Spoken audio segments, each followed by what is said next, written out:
Dans cette vidéo, on va expliquer l'interprétation géométrique du déterminant de deux vecteurs du plan. En effet, si U et V sont deux vecteurs de R2, alors la valeur absolue de leur déterminant dans la base canonique de R2 est l'aire du parallélogramme porté par ces deux vecteurs.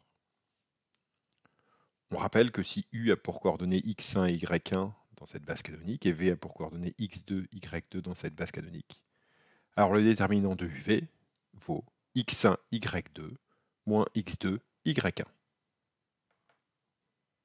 On se place donc dans le plan et on considère le vecteur U de coordonnées x1, y1, le vecteur V de coordonnées x2, y2. Et on considère ce parallélogramme ici. Il faut démontrer que l'aire du parallélogramme vaut x1, y2 moins x2, y1.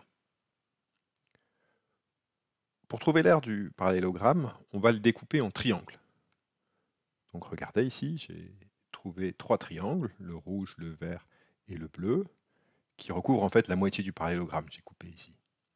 Donc l'aire du parallélogramme vaut deux fois l'aire du triangle vert, plus l'aire du triangle rouge, plus l'aire du triangle bleu. On va voir comment on peut modifier un petit peu ça. Je vais commencer par le triangle rouge ici. L'aire du triangle rouge, c'est par exemple 1/2 de la base, ce côté-là, fois la hauteur, ce côté-là.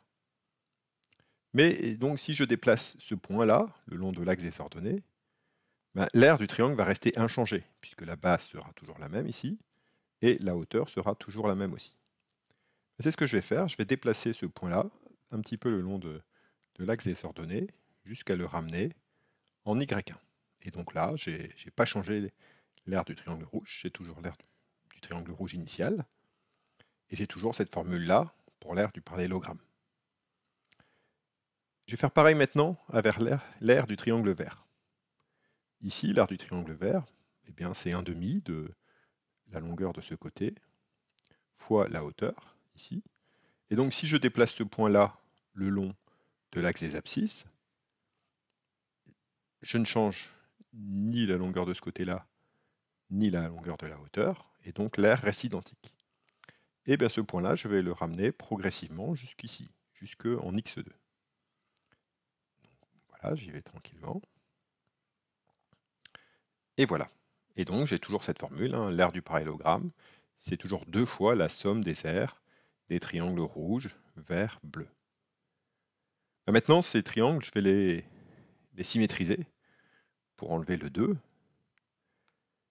Et donc l'aire du parallélogramme, en fait, c'est l'aire du rectangle vert, plus l'aire du rectangle rouge, plus l'aire du rectangle bleu. Comment calculer cette aire? C'est facile, en fait, je vais procéder par différence. Je vais regarder ce très grand rectangle ici, celui-ci là. Et à ce très grand rectangle, j'enlève le petit rectangle là. Donc l'aire du parallélogramme, donc qui est la somme des trois aires colorées ici, donc c'est l'aire du grand rectangle.